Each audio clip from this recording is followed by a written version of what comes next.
Well, good afternoon, everybody. My name is Bob Vonderheide. I'm the director of the Abramson Cancer Center. We are so thrilled that you all have tuned in for a great discussion for about an hour of science. We call this Increasing Cadence. Of course, it's all part of the Breakthrough Bike Challenge, which is a phenomenal event that happens every year. I hope that everyone can see and hear well. The event is being recorded, and you have the ability to send comments and questions, which will be curated there on the right-hand side. Just a few introductory comments before we get into the science. Breakthrough Bike Challenge this year has gone virtual, and it's actually going incredibly well. We're raising a ton of money for research at the Abramson Cancer Center. We are absolutely thrilled and cannot thank all the supporters and the board of Breakthrough Bike Challenge for indicating and sending all the proceeds of this event to support research here at the Abramson Cancer Center at Penn Medicine. This has been going on since 2014. $1.4 million has been raised by the Breakthrough Bike Challenge. That goes directly to our researchers here at the Abramson Cancer Center. This money has been used to fund what we call the Buzz Cooper Scholars. Buzz Cooper was the Abramson Cancer Center director many years ago before me. And this is our incredible way to support innovative projects and innovative ideas and to really advance new therapies and new ways to take care of patients. 100% of participant-raised funds go directly to support cancer research at the Abramson Cancer Center. Now, today we're going to hear 4 presentations by 8 investigators, 8 faculty members here at the Cancer Center, who all received awards in the last year from Breakthrough Bike Challenge funds. And the theme of today is how can we use big data sets to learn and discover new opportunities in cancer research. I think you'll be amazed at what's going on. This is really a peek behind the curtain as to how we're going to get this done. And the investigators you are going to meet today are really some of the best in the business. It's been an exciting time here at the Abramson Cancer Center. We have dealt incredibly well with the challenge presented by COVID. We hope everyone there is safe and sound. We continue our clinical care at the same levels prior to COVID, an incredibly safe environment. We've taken every precaution to take care of our patients. We also have recently completed our every 5-year evaluation from the National Cancer Institute. This is a rigorous test that we've been working on for the last year. We just got word from the NCI that we received the top possible score, which is called exceptional, and we've been blasting that out left, right, and center. If you drive on the Schuylkill, you might see our billboard. So if we could have the first slide, and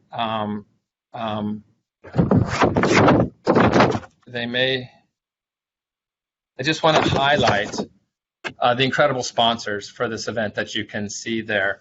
We want to really thank Zent Family Foundation most recently for providing an opportunity for matching funds. Money was raised equivalent to the match, and that was incredibly successful. You can see all the other sponsors there who make this possible. Our gratitude also goes to the board of the Breakthrough Bike Challenge, who has entrusted us to make great use of these research funds. Shout out to Bo and his family, who I know are watching, and thank you for your leadership over these past couple of years. It's made all the difference, and to the other board members as well.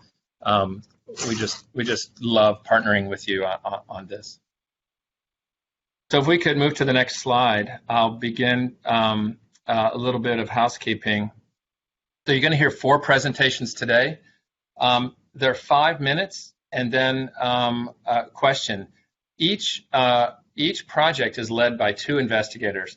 Just one of them will present today, 5-minute presentation, and then we're here live to take questions.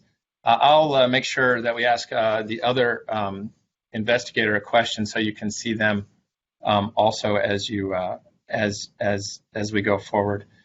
If you have questions, and if you can just show in the next slide how to put your questions in. Some of you are used to the Blue Jeans event, and others may not be, but you can see you can type your question there on the event chat, and we'll monitor both the chat and the Q&A. So I just want to make sure that we can see the slides. On my screen, I can't see them. Despina,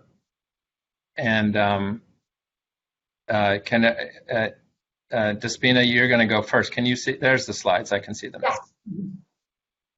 So let's go ahead. Next slide, please.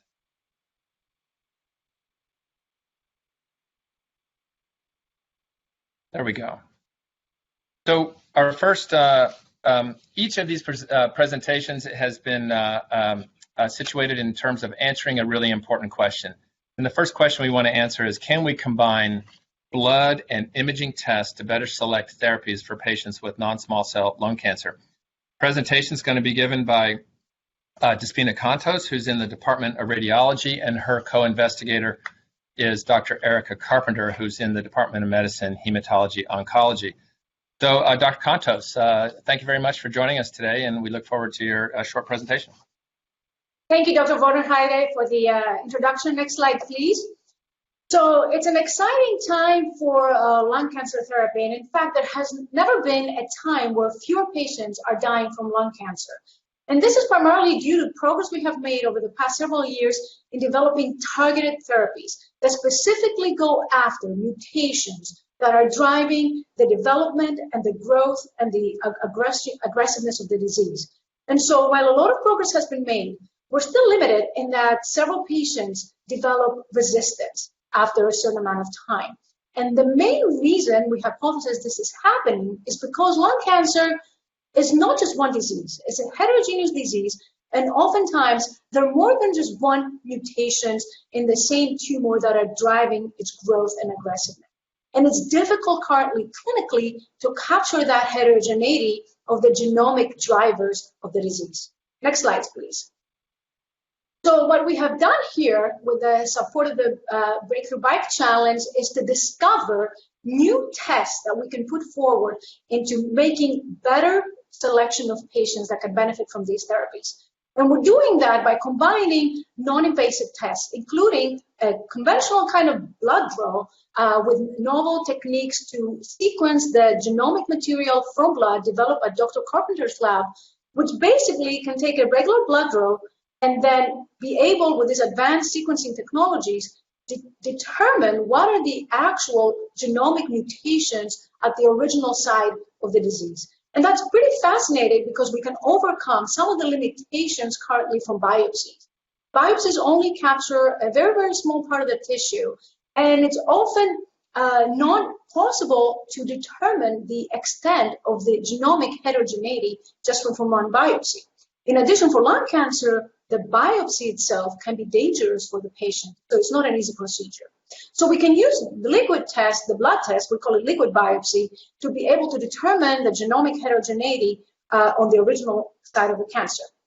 In addition to that, we're using advanced imaging data science tools developed here in our radiology department at the University of Pennsylvania that we can use artificial intelligence approaches to extract hundreds of quantitative precise measurements from routinely collected clinical chest CT scans that we can characterize the structure and the morphology and the functional heterogeneity of the disease in vivo. So we can get measurements, for example, for the volume of the cancer, the texture, the pattern, the shape, the morphology, and then we can use data science techniques to combine this big data, the genomic information from the blood sample and the imaging appearance of the disease and its heterogeneity from the imaging data, and we put them together into computer-aided models that can help us better predict which patients are going to do better in different targeted therapies. In fact, we have a manuscript now ready to go out either this week or next week. We're finalizing the formatting of the submission to radiology, and this study actually shows that when we put this information together, we can do better in predicting which patients are going to do well in different targeted therapies, including EGFR inhibitors and immunotherapy, than if we were using any of these information alone, and also better than if we're using the current conventional kind of markers to predict which patients are going to. So we think that this is going to represent a major advancement in the field and pave the way on developing new tools, new precision diagnostic tools to better select patients that can benefit from different targeted therapies. Next slide, please. So where are we going with this work? We spent the last 1 year trying to develop a proof of principle, develop this test in a retrospective small sample of patients. Next year, we're going to validate it in an independently collected prospective cohort of patients. And we're already in the works together with my co-investigator, Dr. Carpenter, in starting to design how a larger study would look like. We're aiming to submit an NIH R01 grant on this topic in February. There's a specific RFA that specifically solicits applications from studies that are combining liquid markers and imaging for determining response to targeted therapy. So we think we're very, very much on target with the interest of the NIH. And so the idea is that we're ultimately going to be able to use data science and computational approaches to combine imaging data, data from the electronic medical health record, conventional histopathology predictors, and novel diagnostic tests, such as the test developed in Dr. Carpenter's lab from liquid biopsies, to be able to come up with better tests, integrated precision diagnostic tools to better select patients who can benefit from novel and existing therapies for lung cancer. So thank you very much for your support, and we're getting ready to bike with everyone come August 15th. Yes, thanks, Dr. Contos. You know, this really is the future, bringing all these technologies together so that we can identify lung cancer much sooner and with greater precision, so that not every patient is felt to be the same. Dr. Carpenter, here at the Cancer Center, you lead our liquid biopsy laboratory. Can I ask you to comment, how do you see what Dr. Contos just described come in to the actual clinic, where, you know, how does this enter clinical practice? Could you say a few words about that? You bet. That's a great question. And actually, I'm going to preface my answer by saying that this study, and we do appreciate the funding that was afforded for this study, was actually designed with that question in mind. In other words, the result of this study should actually lead directly to implementation within the clinic. So how will that work, and what will that look like? You know, one of the really rewarding aspects of working within the world of thoracic oncology and with patients with lung cancer is that there have been so many drug approvals over the last few years, and indeed in the last couple of decades. And so the good news for patients is we have a lot of options. One of the problems in the clinic, however, that we haven't yet completely addressed is aligning each patient with the best therapy at each juncture of their treatment. And that's where this testing is going to come in the clinic. So for example, Dr. Contos mentioned the heterogeneity of mutations that are present in the fact that every tumor is different. Well, even if a patient who has genetic testing has a known mutation in a gene called EGFR, and we have an EGFR targeted therapy that directly attacks that vulnerability, that mutation, not all patients with an EGFR mutation will respond. We don't always know why. And what's particularly challenging is that in the clinical setting, when we're going to select a therapy, it's very difficult to identify which of those patients will respond and which ones won't, even if they have the appropriate targeted therapy for the mutation. That's exactly the challenge that this test will hope to address in the clinic. And so the setting in which we envision it being used is, for example, at baseline. The patient's just been diagnosed with metastatic lung cancer. The physician is deciding which therapy is going to be optimal. And if we know, for example, from a test like this, that a patient is highly unlikely to respond or unlikely to respond at all to a targeted therapy, we can not only save the money that would have been, or the expenses that would have been incurred for this drug, but much more importantly, we can take this patient with advanced disease and offer them an alternative. Because as I said at the beginning of my answer, with lung cancer, we have so many options, and it's really just trying to find the right therapy for the right patient at the right time. So better therapy less discomfort for the patient. I hope that answers the question. Yeah, that's wonderful. It reminds me of being in a corn maze. You don't know which way to turn, but now you have information that says, oh, turn right here, turn left here, turn right here. And I know that might be a simple analogy, but if you've ever been lost in a corn maze, you know how difficult it is. So that's great. Let's move to the next presentation. We'll take further questions from the audience for all the presenters a little bit later this hour. Our next presentation will be given by Dr. Kara Maxwell. The question is, can your genes predict your cancer's future? And as I said, Dr. Maxwell will present. She's in the Department of Medicine, Hematology, Oncology, and she's working with Dr. Danielle Mowry, who's in the Department of Biostatistics, Epidemiology, and Informatics. We're so excited. Danielle is here at Penn, really a national leader working with Dr. Maxwell, who did her training at Penn. So, Dr. Maxwell, if you want to jump in. Thank you, Bob. So now we're going to move from a study of acquired genetic changes in lung cancer to a study of inherited genetics. So for our project, as Bob said, we aim to determine whether your genetic makeup can predict your cancer's future. Next slide, please. So for hundreds of years, humans have tried to precisely predict the future based on analysis of patterns from the past. For example, the Farmer's Almanac aims to forecast the precise weather by day within a region based on prior weather patterns. Similarly, cancer scientists for a long time have been interested in understanding whether or not analysis of inherited genetic patterns can help us predict outcomes for a given patient. Traditionally, we've asked whether or not the patient's inherited genetic changes can help us predict cancer risk of developing cancer. For example, we know that the identification of a BRCA1 mutation in the germline predicts the development of breast and ovarian cancer. Our BBC-funded study, however, is looking at a different question, which it aims to answer whether or not genetic changes that are inherited can actually predict your cancer's outcome as well. So specifically, we are asking whether or not germline genetic changes can predict the amount of time after a diagnosis of advanced lung cancer that patient may remain disease-free, when recurrence may occur, and how long the patient will survive overall. Next slide. So to answer this question, we need to analyze two main types of information to identify predictive patterns: clinical data and genetic data from patients who have already had lung cancer. The clinical data consists of a variety of data elements within disparate resources throughout the healthcare system, including research databases, state and national cancer registries, and within the electronic health record, or EHR. EHR, though, is designed as a clinical tool, not a research database.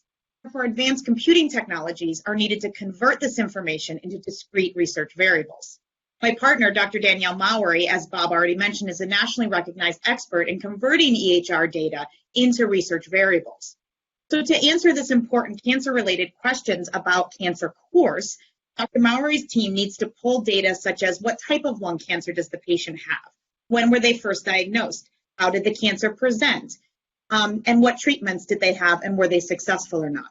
So Dr. Mowry's team is partnering with the Penn Turbo Ontology and Analytics team, and by enhancing their Cancer Explorer for big cancer data to accurately identify, integrate, and represent all chapters of this patient's cancer story within a semantic graph and then on a timeline overall. Genetic data comes from studying DNA sequences in each individual patient, in this case using a technique called SNP genotyping of germline genetic information. Here we show a depiction of a person's chromosomes. As you know, these are the 23 paired books that are made up of DNA, where each letter can be variable between different humans. So prior large genome-wide association studies, or GWASs, in lung cancer have identified over 300 single nucleotide polymorphisms, or SNPs, that are represented here by the orange dots. These are across the genome that have been significantly associated in these prior studies with lung cancer cases, in some cases all types, and in some cases certain subtypes. My laboratory has identified these variants and then obtained the individual genotypes at each site from SNP genotyping done on patients seen here at Penn within the Penn Medicine Biobank. These individual genotypes are then converted into a polygenic risk score, which in essence is a summation of how many orange variants that person has weighted with the effect it has on a person's risk of developing lung cancer that came from the original GWAS study. We have used these genome-wide significant SNP associations in multiple different subtypes of lung cancer and created models incorporating the polygenic risk score, age, gender, genetic principal components to determine the risk of lung cancer in the PMBB patients. So far, the PRS models we've developed have AUCs, or area under the curves, of around 0.67, indicating that they have a moderate ability to distinguish lung cancer cases from controls. Slide, please. So while we've leveraged PenTurbo to integrate most of the data chapters of the patient's story, the Mowry Lab is now hard at work to develop tools to extract other important indicators of lung cancer progression, including lung nodule size, signs and symptoms from the clinical tests that are much more difficult to interpret from the EHR. And my lab is determining whether or not individual PRS models that are derived from subtypes of lung cancer GWASs, for example, adenocarcinoma or squamous carcinoma, or smokers versus non-smokers, whether or not they might be better at predicting lung cancer risk and then be the right PRS to test in the outcomes model. Finally, then, we will complete the study to answer whether or not these genetic polygenic risk scores can help predict lung cancer progression or survival. So we're grateful for the support from the BBC. We're excited that our lab has created polygenic risk scores for 14 other cancers, and the Mowry Lab has been able to extend a lot of their work to other cancer types as well. We are getting prepared to submit an R01 on this topic for study in a broader range of cancers. Thank you. Thanks a lot. That's really interesting. You know, I think it shows how our labs have changed because you're talking about genetics, mathematics, informatics, so much of it driven by analytics and computer computation. I want to bring Dr. Mowry in on this conversation. So how do we scale this? You know, what sort of infrastructure do we need to go beyond lung cancer? And I ask you in particular because you're a senior leader in our Institute for Biomedical Informatics. Do you have some comments about that? Yeah, absolutely. Thank you for that. As Dr. Maxwell stated, our goal is to develop a cancer informatics platform that not only supports our BBC lung cancer study, but it's going to support a variety of clinical and translational research studies across the breadth of cancers that are treated here at Penn Medicine. Given our initial efforts to date, we've essentially laid the plumbing for querying clinical and genetic data about cancer in control cohorts for scientific studies. The PenTurbo Cohort Explorer really addresses the 5 V's of big data in cancer research by, 1, querying large volumes, millions of Penn Medicine records for both our cancer and our non-cancer patients. With high velocity, we can quickly wrangle, integrate rich clinical and genomic facts that are stored traditionally in a variety of disparate cancer and clinical databases. In terms of what's needed next to support other cancer research, through partnership with my co-PI, Dr. Kara Maxwell and her team, our Chief Oncology Informatics Officer, Dr. Pete Gabriel, our Abramson Cancer Leadership in Penn Medicine, and the PenTurbo team being led by Chris Stockert, we're working on studies to ensure that the data has a high degree of veracity and validity, meaning for other cancer types, we're validating the accuracy of our queries to determine to what extent the data describes the whole, the patient's whole cancer story, meaning do we have all the data describing the patient's clinical care? And in some cases, we don't. Sometimes this data could be stored outside of the Penn Medicine network. So exploring other resources like other state registries like New Jersey and Delaware cancer registries for what information might be stored and what steps are needed to access that. In addition to developing technologies to extract out more rich information from hard to reach places in some of these resources like the clinical notes, where a lot of the rich descriptions of the patient's diagnosis, their symptomology over time, and other important clinical cancer care events are stored. This step is critical to identifying opportunities for high value enhancements to our PenTurbo platform to generate accurate and complete longitudinal representations of more complex progression models, lines of therapy, and patient outcomes observed and studied in other cancer types. Yeah, it's amazing what the electronic medical record has become. If you think back to those old TV shows when, like on Scrubs, the clicky pens in their writing, it turns out that there's just an incredible, and to convert that to quantitative data that can be analyzed is really what we're talking about. Okay, so we'll return to this topic, but maybe with some questions later on. Thanks for that great presentation. We'll go to our next presentation. We need to advance the slides. This presentation will be given by Dr. Golnaz Vahedi. And the question is, how many CAR T cells does it take to cure a patient? And the co-investigator on this, who we'll hear from later, is Joseph Fraedi. Dr. Vahedi is in the Department of Genetics, and Dr. Vahedi is in the Department of Microbiology. Again, a great new team. And so we'll start the presentation. Thanks so much. Thank you so much, Dr. Vanderheid. Next slide, please. We became interested in answering this question, which is, how many CAR T cells does it take to cure a patient, when a 70-year-old man with chronic leukemia who was treated over many years with various forms of therapy and relapsed with aggressive leukemia was ultimately cured by CAR T therapy. It is certainly remarkable that this patient is in complete remission 8 years later. But there was something distinct about this patient. A detailed mechanistic study by my colleague Dr. Frietta, when he was a postdoctoral fellow in Dr. June's lab, revealed that one single CAR T cell expanded massively into an army of immune cells and wiped out all blood cancer cells in this patient. But what was so unique about this one CAR T cell? Next slide, please. To answer this question, let us introduce what CAR T therapy does to our cells. CAR T gene is like a new patch which has to be stitched into our genome, enabling our cells to be better warriors and kill tumor cells. What Dr. Frietta learned from this patient was that where the CAR T patch is stitched in our DNA matters, and in this particular case, the new patch enabled one CAR T cell to massively multiply and destroy malignant cells. Based on this striking story, Dr. Frietta and I assembled a team and had an ambitious goal: to measure CAR T gene stitching regions, one cell at a time, in hundreds of thousands of cells.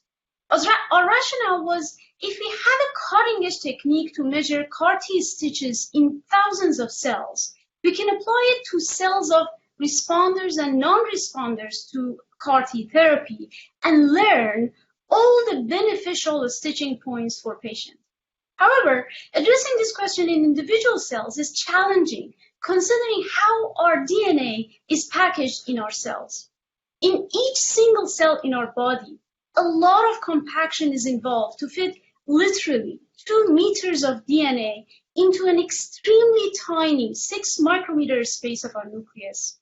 This compaction is achieved locally by wrapping DNA around spools called nucleosomes, and globally by hierarchical folding of DNA in various length scales to fit the DNA inside the 3D space of the nucleus.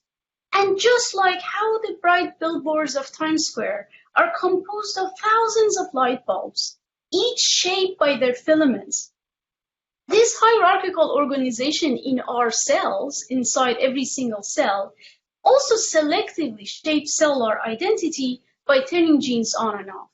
So going back to our CAR T genes, depending on which billboard our CAR T gene is stitched in a particular cell, it may lead to a better expandability and proliferation of that one cell in the patient's body, a feature that is critical for successful CAR T therapy.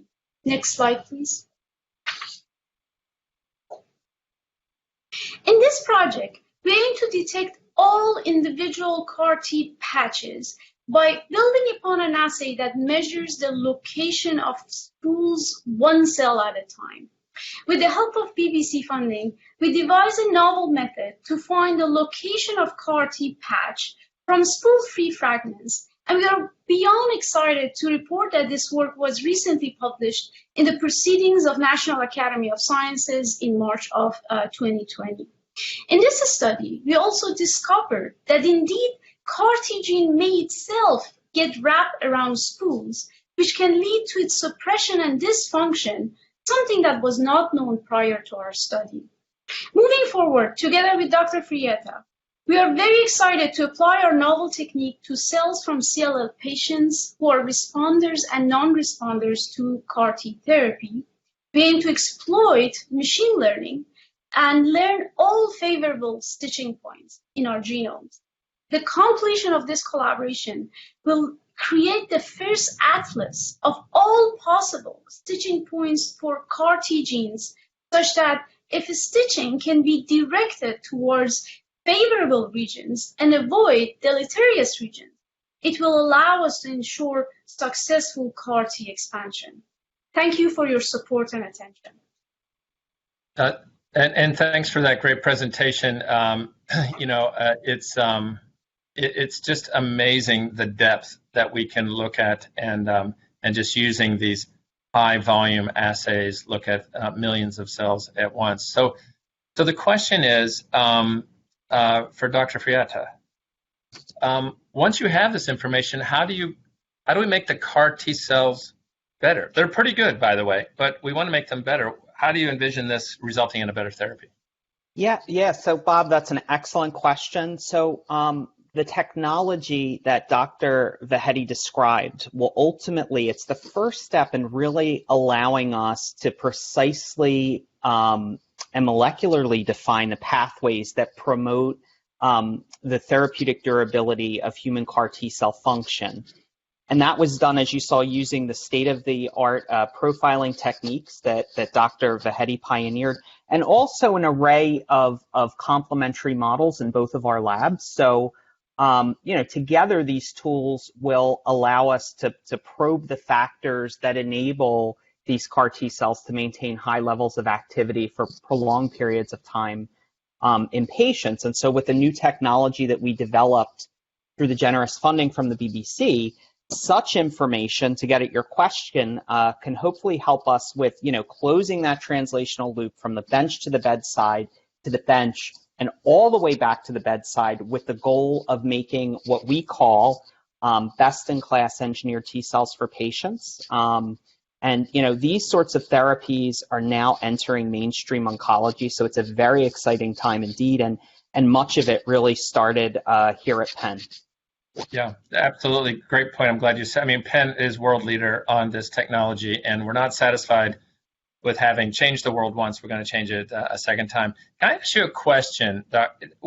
Before this grant from the BBC to the two of you, to what extent were you working together, or did the grant bring you together?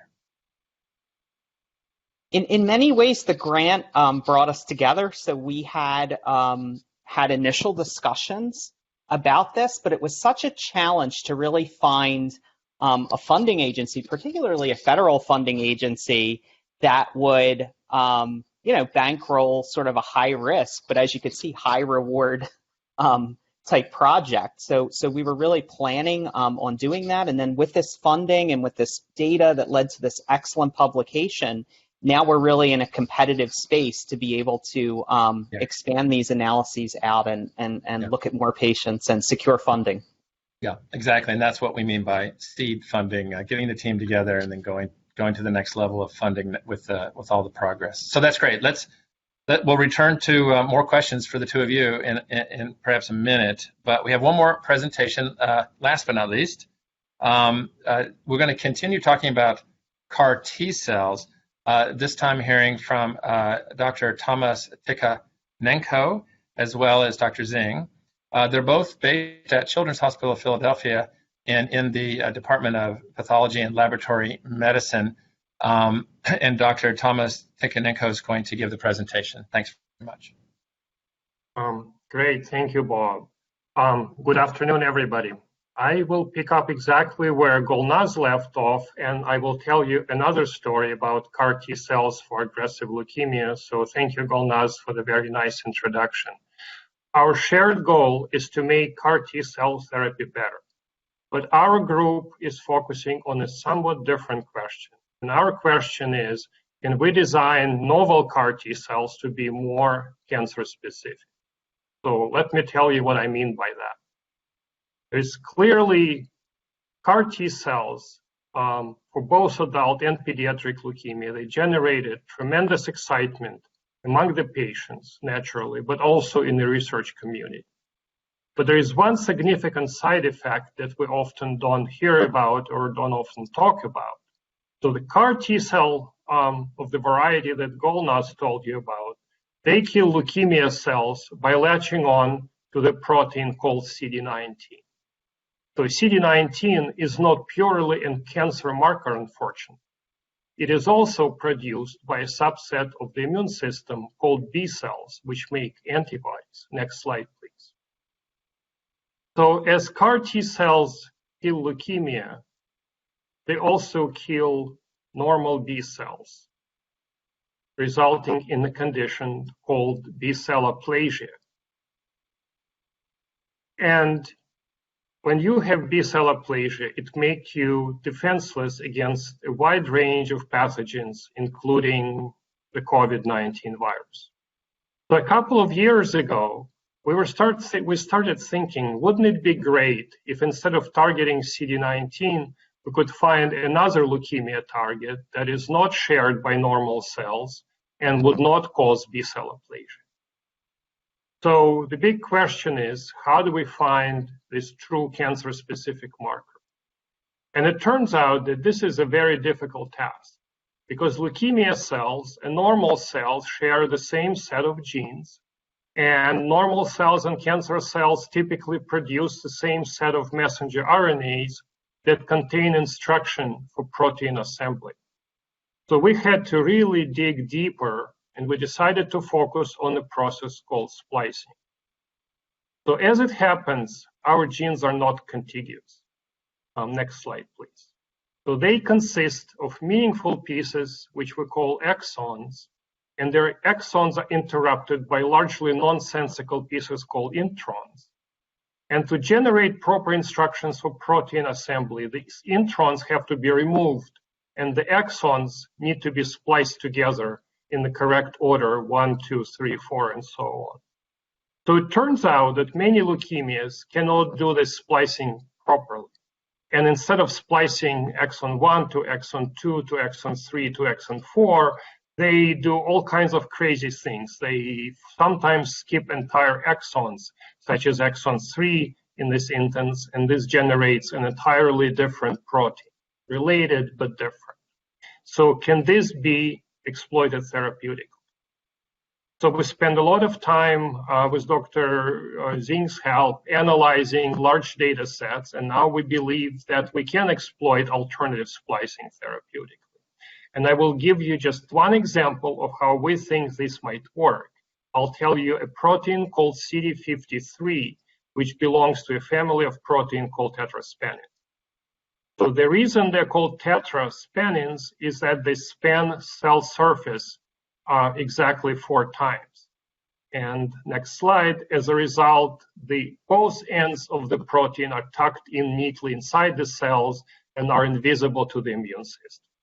And so for this to happen, you need the exons on the far end, the blue exon 5, the green exon 6, and the yellow exon 7 to be spliced together in precisely that order, 5, 6, 7. It turns out that many leukemias are unable to do this, and what they tend to do is they skip exon 7 and they fuse exons 5 and 6, completely changing the way the protein folds. And one noticeable change is that when the green segment is missing, then the blue and the yellow segment are joined together, but the yellow segment is not able to be tucked inside the cells, and it sort of flaps around outside the cell. And that means that we can generate antibodies that would recognize this flapping part on the outside of the cell and turn this into novel immunotherapeutics, such as CAR T cells. So that's one of our goals for year 2, to develop such antibody. We will test, once we generate these antibodies, we can turn them into CAR T cells or else antibody drug conjugates. And we can test whether this novel immunotherapeutics can kill leukemia cells with the specificity that CAR against CD19 doesn't possess, and that this novel immunotherapeutic would spare normal immune cells. We think that CD53 is just the tip of the iceberg, so we aspire to identify and test more abnormal proteins that fall just like CD53. And I'm excited to say that we just got additional funding just last month from the National Cancer Institute as part of the Pediatric Immunotherapy Discovery and Development Network. And so we will continue this work with the help of that funding and, of course, the funding from the BBC program. And I will stop here and I will turn it over to my collaborator. Thank you very much. Dr.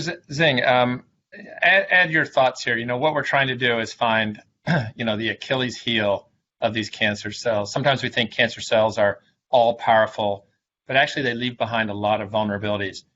How can you ensure that the targets that you're searching for are truly cancer specific? That's the real challenge.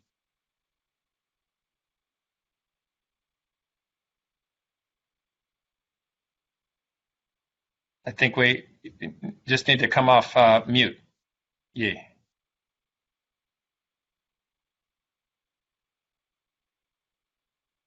One second, everybody.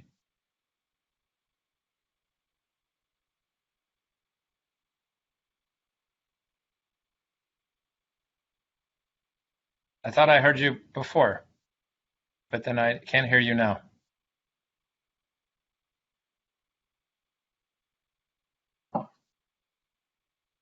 Try again.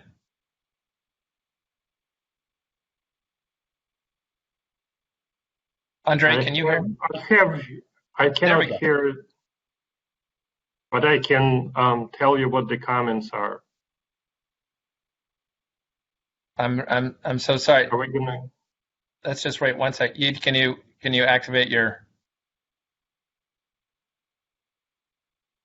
Yeah, we're here in the middle of a big electrical storm. Try one more time. Let's see if we can hear you. Otherwise, I'm going to see if Andre, if you want to just add more thoughts to what I was asking about.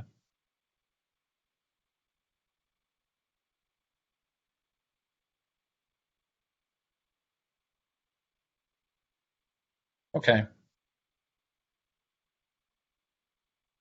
Well, I'm sorry. I apologize for that. I don't know that we have an immediate solution.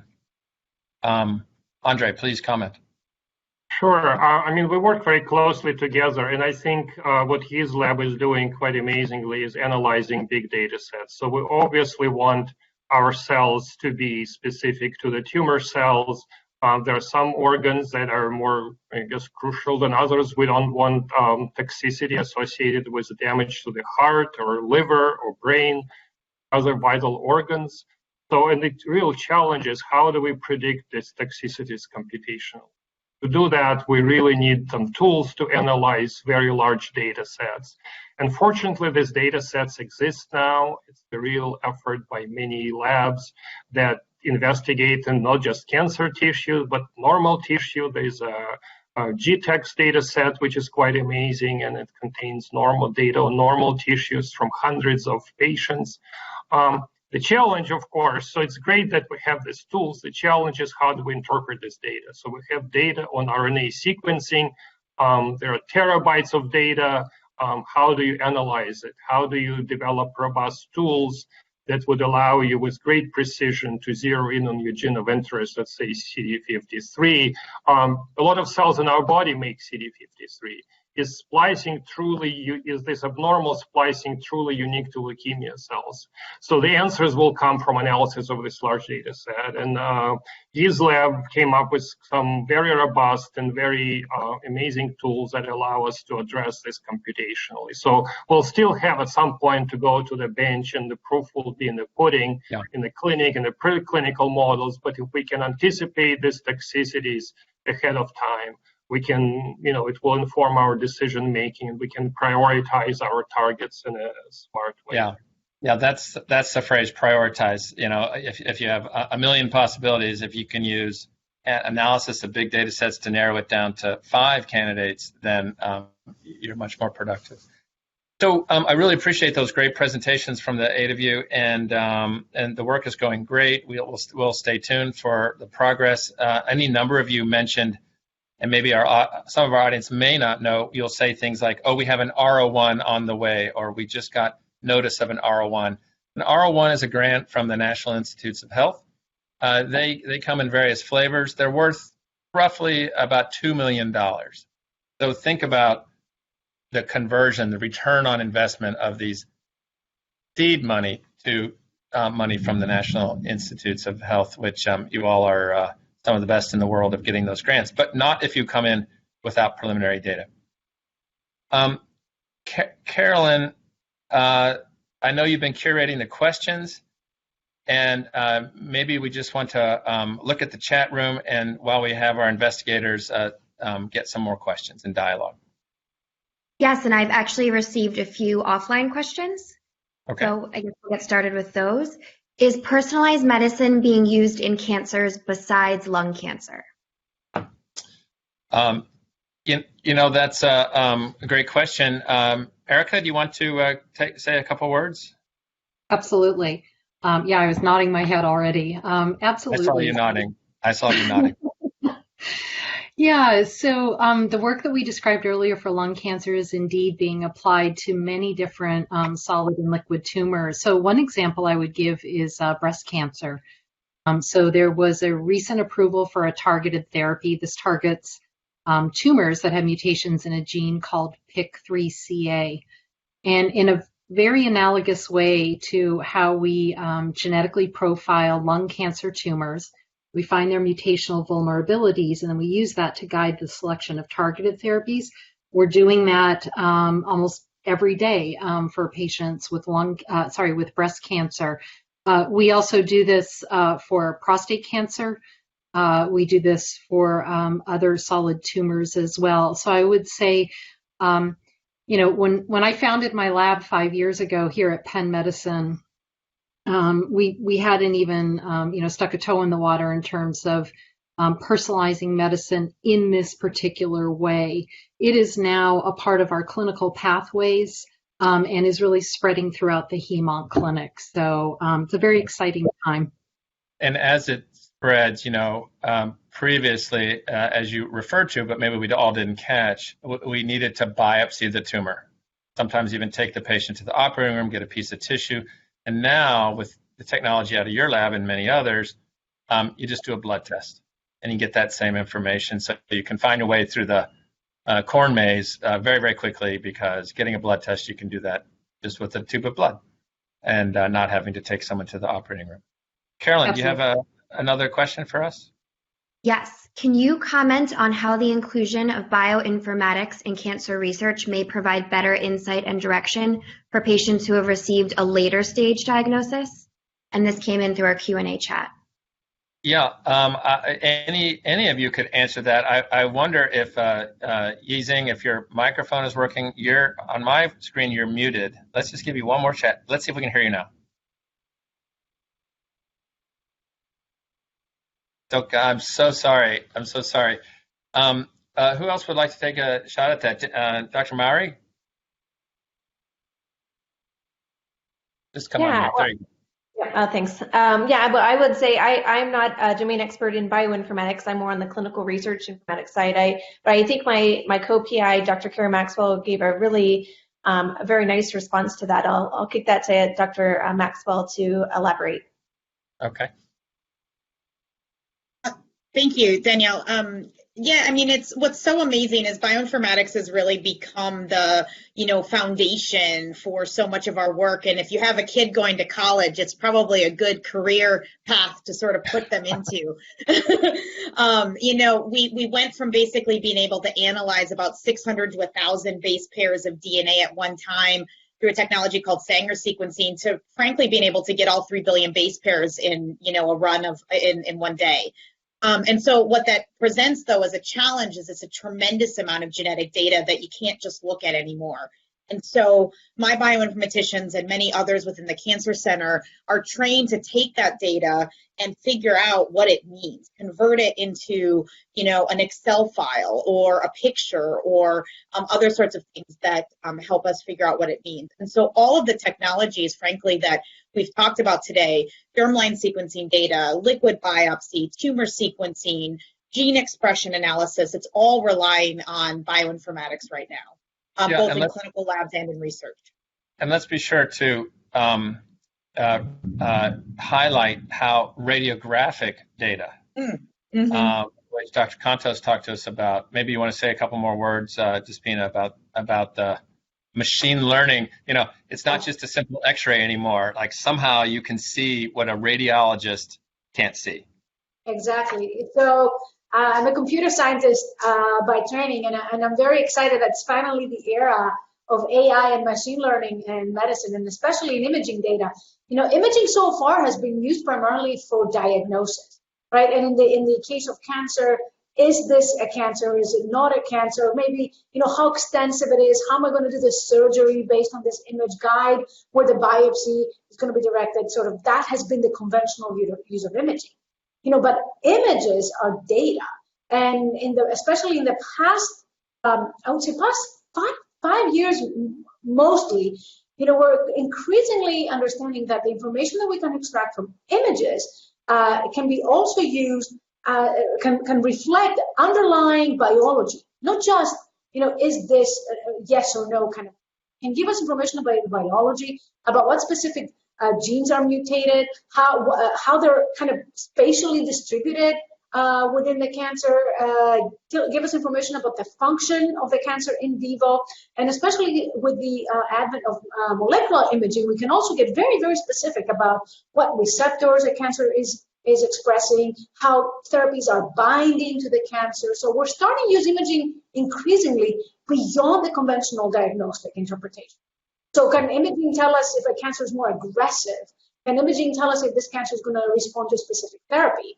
And then, with the transition from having conventional films, where the radiologist had literally to take a film and kind of put it up in front of a light bulb to read it, to all the images now being digital, and especially imaging modalities being three-dimensional, it's an unprecedented opportunity to extract all kinds of quantitative measurements that relate to cancer in vivo without having to go in to do a biopsy, without having to do a surgical intervention, completely non-invasively get information about how the cancer is behaving and what it's made up while in the patient. So there's a lot of information that we're starting to get out of the imaging data. It's an exciting field, and I think the more we can start putting together the different pieces of the puzzle using data science, the imaging, which shows kind of the end product of the cancer, the blueprint, which are the genetics and then the genomic information,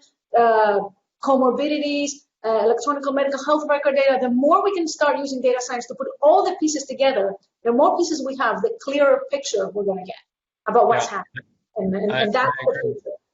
Andre, you have a comment, and then we have one more question. I just want to add to that we also we don't have enough information about metastatic tumors. For many years, say, colon cancer research focused on primary tumors. We knew what genes are mutated, what genes are alternatively spliced, because primary tumors that are coming out of a surgery were readily available.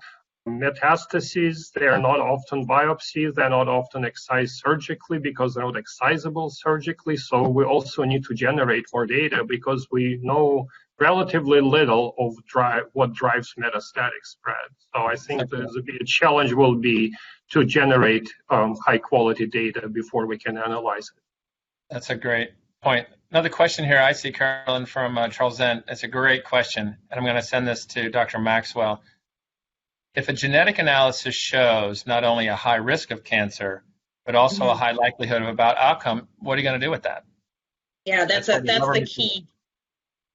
And you have exactly 2 minutes to answer based on our time. I mean, that's the key question. And I think the answer really is, many, many times we have choices in cancer care. And we have choices between more aggressive options and maybe not so aggressive options. And so my quick answer to that is if we know that your genetic makeup may predict more aggressive disease, we want to be more aggressive. One of the examples of that, I think, is in prostate cancer when we think about watchful waiting, for example. Do you undergo a prostatectomy? Do you undergo radiation with this particular cancer? And an example of that is something like the Gleason score, for example. But that's not perfect, right? But so if we knew that your genetic change would predict you to have a bad outcome, we would push perhaps towards the more aggressive therapy. Yeah, that's and we often have those therapies and we hold them back because we don't want to be too aggressive. But we have this kind of information, we would say no. We need. There's just no waiting in this situation. Carolyn, we're at 2 minutes to go, and I just wanted to thank our presenters and the more than 50 people who registered and signed up and were here today. Great discussion. You can see how we are capitalizing on this new age of data science to try to take care of our patients even better. I want to shout out that at the end of this week, the virtual BBC goes live, which means you can start recording your miles, biking, spinning, walking. We'll take any miles, all miles count, and really increase the cadence.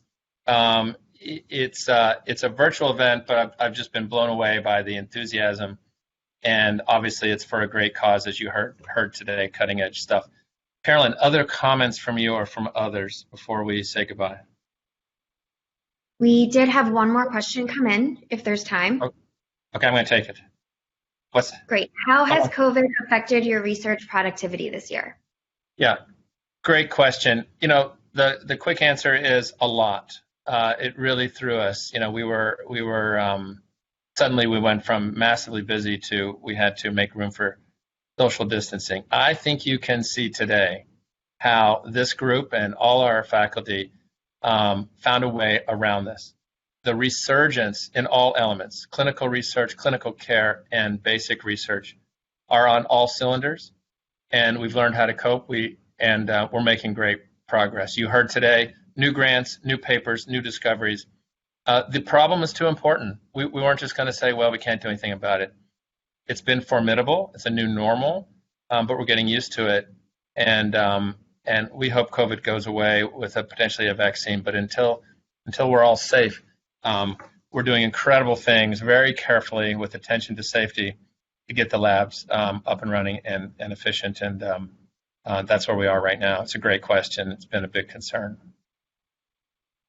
Well, again, let me thank everybody for tuning in, our presenters, the BBC board, all the supporters of the BBC. If you're out there thinking, I'd like to join a team, I'm not sure which is the best team, I would suggest the Abramson Green team. It's really gaining a lot of traction. Feel free to sign up for that.